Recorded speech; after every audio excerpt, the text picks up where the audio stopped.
Dear students, myself Mukunda Manav Soikia and welcome to our YouTube channel. Today I am going to discuss about past perfect continuous tense. Let's start the video. মৰমৰ ছাত্ৰ ছাত্ৰীসকল শেহতীয়াকৈ হ'লেও তোমালোকক সকলোকে মই ৰঙালী বিহুৰ শুভেচ্ছা জ্ঞাপন কৰিছোঁ। ছাত্ৰ ছাত্ৰীসকল যোৱা কেইদিন বিহুৰ বাবে মই ভিডিঅ' আপলোড কৰা নাছিলোঁ, আজিৰ পৰা পুনৰ ভিডিঅ' আপলোড কৰিম। আহাচোন আজি আমি পাষ্ট পাৰফেক্ট কণ্টিনিউৱাছ টেন্সৰ বিষয়ে আলোচনা কৰোঁ। পাষ্ট পাৰফেক্ট কণ্টিনিউৱাছ টেন্সৰ বিষয়ে আলোচনা কৰাৰ আগতে মই তোমালোকক আগতে কৈছিলোঁ যে প্ৰেজেণ্ট পাৰফেক্ট কণ্টিনিউৱাছ টেন্স কেতিয়া ব্যৱহাৰ কৰা হয়। প্ৰেজেণ্ট পাৰফেক্ট কণ্টিনিউৱাছ টেন্স আৰু পাষ্ট পাৰফেক্ট কণ্টিনিউৱাছ টেন্সৰ মাজত পাৰ্থক্যটো আমি কেনেদৰে বাছি উলিয়াব লাগিব সেই বিষয়ে আজি আলোচনা কৰিম। ছাত্ৰ ছাত্ৰীসকলৰ অসুবিধা হয়, প্ৰেজেণ্ট পাৰফেক্ট কণ্টিনিউৱাছ টেন্স আৰু পাষ্ট পাৰফেক্ট কণ্টিনিউৱাছ টেন্স বাছি উলিওৱাত যথেষ্ট অসুবিধা হোৱা দেখা পোৱা যায়। গতিকে ভালদৰে ছাত্ৰ ছাত্ৰীসকলে মন কৰিবা কেতিয়া প্ৰেজেণ্ট পাৰফেক্ট কণ্টিনিউৱাছ টেন্স আৰু কেতিয়া পাষ্ট পাৰফেক্ট কণ্টিনিউৱাছ টেন্স আমি ব্যৱহাৰ কৰোঁ। ছাত্ৰ ছাত্ৰীসকলক মই প্ৰেজেণ্ট পাৰফেক্ট কণ্টিনিউৱাছ টেন্স বুজাওঁতে কৈছিলোঁ যে অতীততে কোনো এটা কাম আৰম্ভ হৈ বৰ্তমানলৈকে একেৰাহে চলি থকা বুজালে প্ৰেজেণ্ট পাৰফেক্ট কণ্টিনিউৱাছ টেন্স ব্যৱহাৰ কৰা হয়। আমি এটা বাক্য অসমীয়াত বুজাবলৈ চেষ্টা কৰিম। 2015 চনৰ পৰা মই এই বিদ্যালয়ত পঢ়ি আছোঁ। সেই বাক্যটো প্ৰেজেণ্ট পাৰফেক্ট কণ্টিনিউৱাছ টেন্সৰ বাক্য, কাৰণ 2015 চনৰ পৰা এতিয়ালৈকে মই সেইখন বিদ্যালয়ত পঢ়ি আছোঁ। ছাত্ৰ ছাত্ৰীসকলে মন কৰিবা 2015 চনৰ পৰা বৰ্তমানলৈকে মই সেইখন বিদ্যালয়ত পঢ়ি আছোঁ। অতীততে আৰম্ভ হৈ কামটো বৰ্তমানলৈকে একেৰাহে চলি আছে, পঢ়ি থকা কামটো এতিয়ালৈকে চলি আছে। কিন্তু পাষ্ট পাৰফেক্ট কণ্টিনিউৱাছ টেন্স আমি কেতিয়া ব্যৱহাৰ কৰোঁ আহাচোন চাওঁ।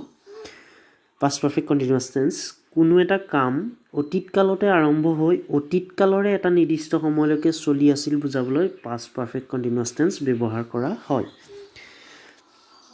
কাম এটা অতীতকালতে আৰম্ভ হ'ব লাগিব আৰু অতীতকালৰে কোনো এটা নিৰ্দিষ্ট সময়লৈকে চলি থাকিব লাগিব।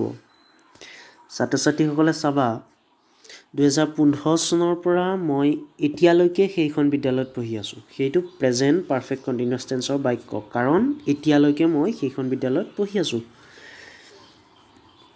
কিন্তু 2015 চনৰ পৰা 2018 চনলৈকে মই সেইখন বিদ্যালয়ত পঢ়ি আছিলোঁ।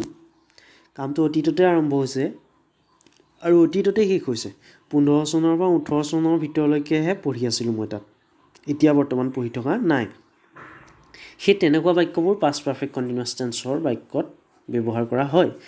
2015 চনৰ পৰা এতিয়ালৈকে হ'লে প্ৰেজেণ্ট পাৰফেক্ট কণ্টিনিউৱাছ টেন্স হ'ব, কিন্তু 2015 চনৰ পৰা 2018 চনলৈকে 18 চনটোও পাষ্ট হ'ব, 2015 চনটোও পাষ্ট হ'ব। 2015 চনৰ পৰা 18 চনলৈকে সেইখন বিদ্যালয়ত পঢ়ি আছিলোঁ।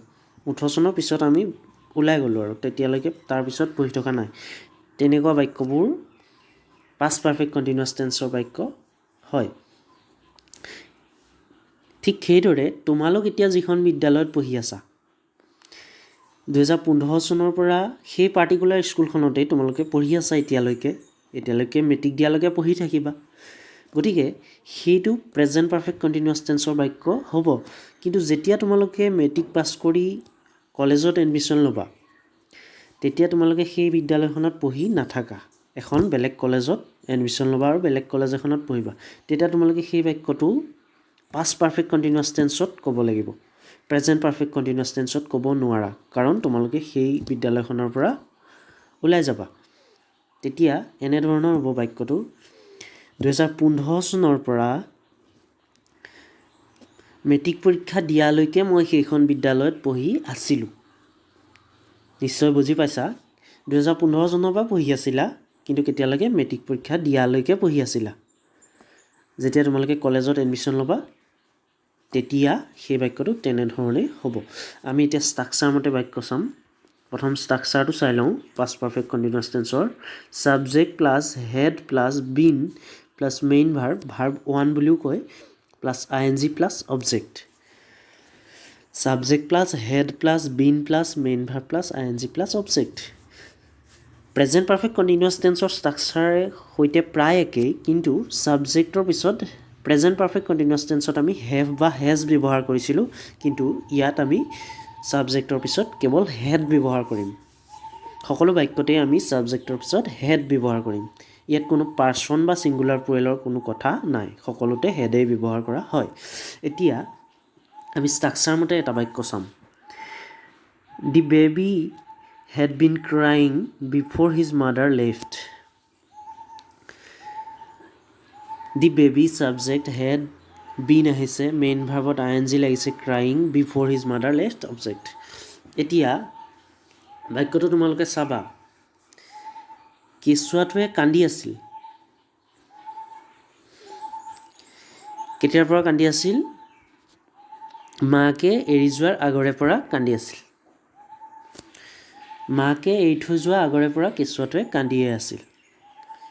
মাকে এৰি থৈ যোৱা কামটো অতীত কালতেই হৈছিল আৰু কান্দি থকা কামটোও অতীত কালতে হৈছিল। সি একেৰাহে কান্দি আছিল, কিন্তু বৰ্তমানলৈকে কান্দি থকা নাই। নিশ্চয় বুজি পাইছা? মাকে এৰি থৈ যোৱাৰ আগৰে পৰা কেঁচুৱাটোৱে কান্দি আছিল। তাৰপিছত আৰু এটা বাক্য চাম আমি। He had been singing for 2 hours and so' he felt tired. এই বাক্যটো চাবা, he had been singing for 2 hours and so' he felt tired. এই বাক্যটোত সি ভাগৰুৱা অনুভৱ কৰিছিল। কিয় অনুভৱ কৰিছিল? ভাগৰুৱা অনুভৱ কৰা কামটো অতীত কালতে হৈছে। সি ভাগৰুৱা অনুভৱ কৰিছিল, কিন্তু কিয় অনুভৱ কৰিছিল? সি 2 ঘণ্টা ধৰি গান গাই আছিল। 2 ঘণ্টা ধৰি গান গাই থকাটো অতীত কালত হ'ব আৰু ভাগৰুৱা অনুভৱ কৰা কামটো অতীত কালতে হৈছিল, কিন্তু সি ভাগৰুৱা অনুভৱ কৰালৈকে গান গাই আছিল। ছাত্ৰ ছাত্ৰীসকলে মন কৰিবা, সি এতিয়ালৈকে বৰ্তমানলৈকে গান গাই থকা নাই। যদি বৰ্তমানলৈকে গান গাই থাকিলেহেঁতেন বাক্যটো প্ৰেজেণ্ট পাৰফেক্ট কণ্টিনিউৱাছ টেন্স হ'লহেঁতেন। কিন্তু কেতিয়ালৈকে গান গাই আছিল? যেতিয়ালৈকে সি ভাগৰুৱা অনুভৱ কৰা নাছিল। যেতিয়া ভাগৰুৱা অনুভৱ কৰিছে, সি গান গোৱাটো অলৰেডি বন্ধ কৰি দিছিল। তাৰমানে সি ভাগৰুৱা অনুভৱ যেতিয়া কৰিছিল তাৰ আগলৈকে সি গান গাই আছিল, সেয়ে সি ভাগৰুৱা অনুভৱ কৰিছে। গতিকে বাক্যটো নিশ্চয় বুজি পাইছা। সি গান গাই আছিল, 2 ঘণ্টা ধৰি গান গাই আছিল আৰু সেয়ে সি ভাগৰুৱা অনুভৱ কৰিছিল। বাক্যটো বুজি পাইছা? দুইটা বাক্যই অতীত কালতেই হৈছে। আৰু এটা বাক্য তুমি চাবা, যদু হেড বিন ৱাকিং 3 miles a day before he broke his leg. এতিয়া এইটো বাক্য চাবা, যদুৱে এদিনত প্ৰায় 3 মাইলকৈ খোজকাঢ়িছিল। সি সদায় 3 মাইল খোজকাঢ়িছিল, সদায় কাঢ়িছিল, কিন্তু কেতিয়ালৈকে কাঢ়িছিল? Before he broke his leg. তাৰ ভৰিটোও ভাগিছিল। সি বৰ্তমানলৈকে কাঢ়ি থাকিব পৰা নাই, সি ভৰি ভাগিছিল। তাৰ ভৰি ভগাৰ আগলৈকেহে সি 3 মাইলকৈ খোজ কাঢ়িছিল। ছাত্ৰ ছাত্ৰীসকলে বুজি পাইছা? সি ভৰি ভগা আগলৈকে 3 মাইলকৈ খোজ কাঢ়িছিল, কিন্তু এতিয়া বৰ্তমান কাঢ়িব পৰা নাই। তাৰ ভৰি ভগা কামটো অতীত কালতে হৈছে। ইয়াত ব্ৰকটো পাষ্ট টেন্সত হৈছে, ইয়াত ফেইলটো পাষ্ট টেন্সত হৈছে, ইয়াত লেফ্টটো পাষ্ট টেন্সত হৈছে। ছাত্ৰ ছাত্ৰীসকলে মন কৰিবা, এইকেইটা বাক্য পিছৰ বাক্যকেইটা চিম্পুল পাষ্ট টেন্সৰ বাক্য। চিম্পুল পাষ্ট টেন্সৰ বাক্য যেতিয়া তাৰ ভৰি ভাগিছিল তাৰ আগলৈকে সি দিনটোত 3 মাইলকৈ খোজ কাঢ়িছিল। নিশ্চয় বুজি পাইছা? বৰ্তমানলৈকে সি খোজকাঢ়ি সদায় থকা নাই।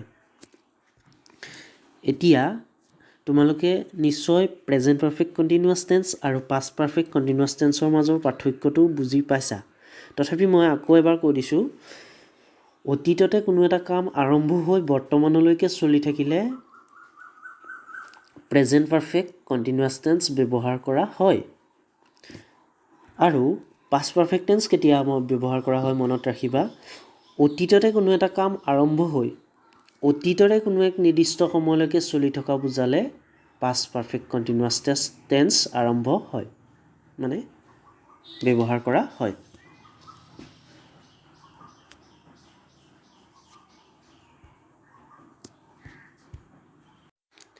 মৰমৰ ছাত্ৰ ছাত্ৰীসকল, অহাকালিলৈ মই চিম্পুল ফিউচাৰ টেন্সৰ বিষয়ে আলোচনা কৰিম আৰু টেন্সৰ চেপ্টাৰ শেষ হ'লে মই ভইচ চেঞ্জ আৰু নেৰেশ্যন আৰু ক্লাছ 10ৰ টেক্সট বুক আৰু ক্লাছ 9ৰ টেক্সট বুকৰ লেচনখিনি প্ৰশ্নসমূহ অতি চমুকৈ আলোচনা কৰিবলৈ চেষ্টা কৰিম।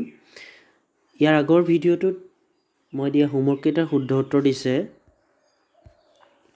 দীপৰঞ্জন নাথ, চাহিদা চালমা, চাহমিৰান ৰহমান, ৰাখী বৰা, ৰূপজ্যোতি দাস, ৰাজশ্ৰী দাস, মাধুৰ্য নাথ, বাৰ্বী শইকীয়া, ঋষিকা দত্ত আৰু দীপাংকৰ বৰা। সকলোকে মই অভিনন্দন জ্ঞাপন কৰিছোঁ। ধন্যবাদ। জয় আই অসম।